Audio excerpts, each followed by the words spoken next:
I went to the village to buy some books, and there were these big wheat fields next to it. The wind was blowing over them, and I just remember it as one of the most beautiful experiences, just that walk to the village.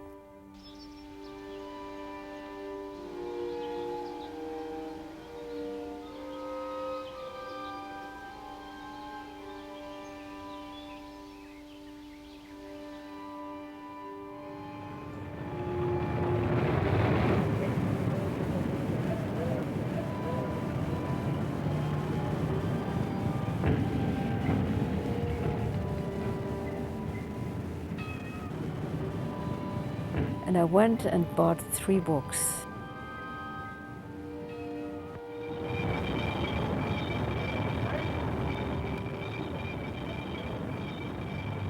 And as I was leaving, I found myself surrounded by a whole lot of people in the middle of the marketplace. And I couldn't move.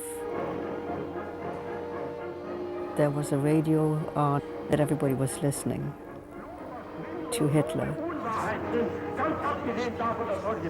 And every moment they would be saying Heil Hitler. And I felt squished in there. I couldn't get out. I couldn't move.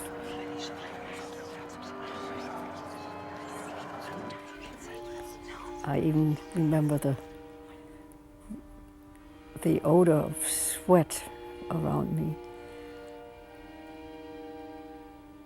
And I remember thinking that I don't want to say Heil Hitler, I don't want to participate with this. The memory I have of that situation, which has never ever left me, is that I was surrounded by evil, by total evil, and that I was also totally helpless, that I could not, that if they wanted to kill me, I was very aware of being Jewish at that time.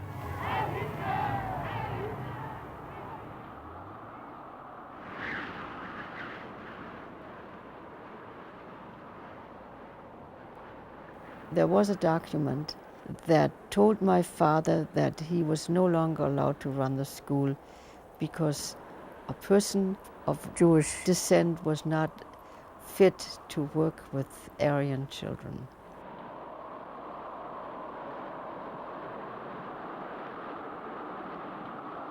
It was a time when I woke up frightened and went to bed frightened.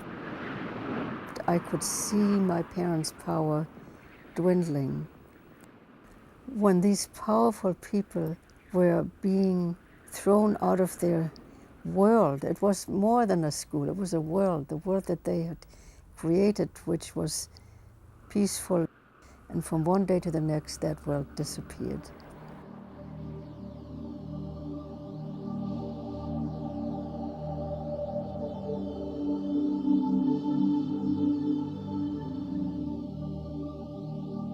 My mother never suffered as much as my father did because she was the active one. She decided to leave. She realized that we had a right to live. She in fact could create the same world somewhere else, and she went to Switzerland. My father and I stayed a year longer.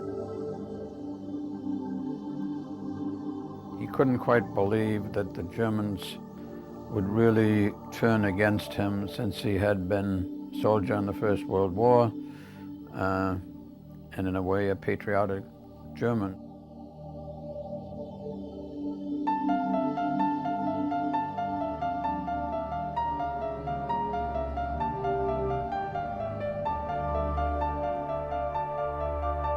I can't describe that day.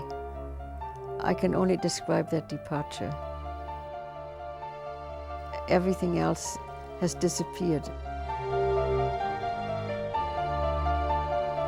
I couldn't imagine that this was actually happening, that we had to leave.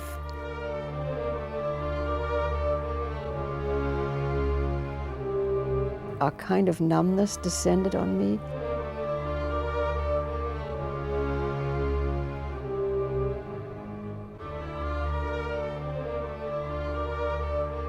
I felt that if I accepted this as the truth, I would have to die on the spot. My father was totally crushed. He had no choice but to sell the school. His life, as he had dreamt it, was really ended.